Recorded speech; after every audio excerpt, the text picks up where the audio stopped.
Fig and Bloom Flower Club is a delivery that turns stems into centerpieces with a 5-minute tutorial.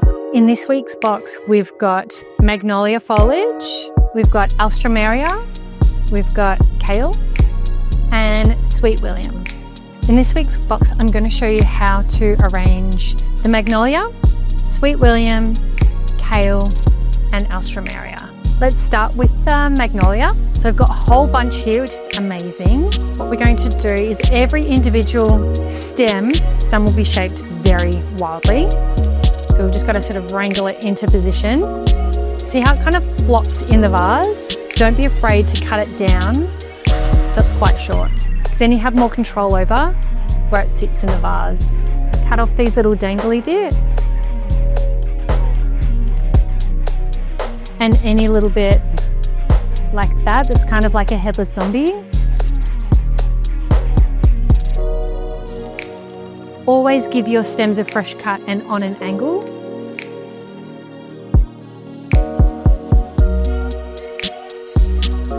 I like the asymmetry of this, so it's got a little bit of height there. And then I've left a little bit of a gap here, so what I want is a front-facing arrangement and with a little bit of asymmetry just to modernize the design.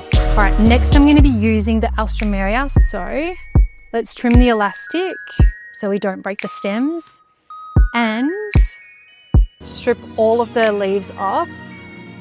Also, fun fact, when a flower is drinking the water, the nutrients go to the leaves first rather than the flowers, which is at the very top. So the more leaves you take off, the more chance the flowers will get those nutrients from the water. So utilizing the full length of that magnolia, alstroemeria, we're going to start popping them in the vase just like this.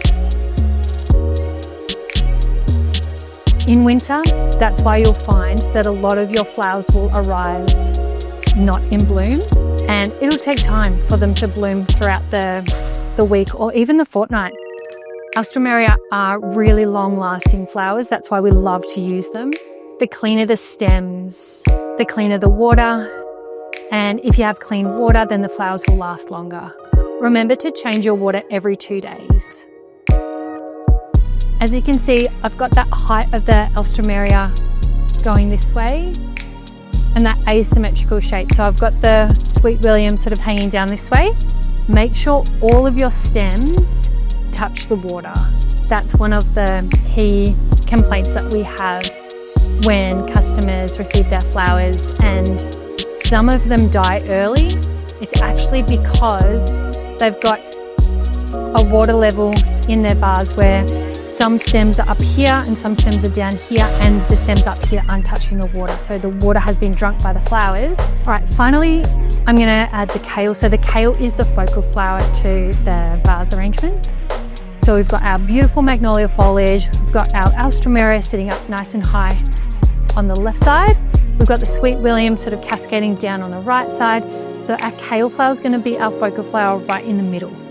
I'm actually gonna add a sweet William. I really love kale because it arrives open. You don't have to worry about it not opening like the alstroemeria.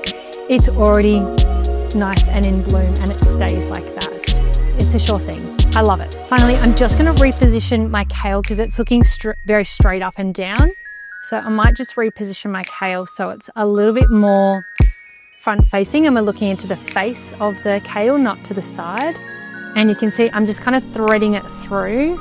Take that off. Threading it through a little bit so we're looking into the face of the kale rather than the side of the kale. Just like that.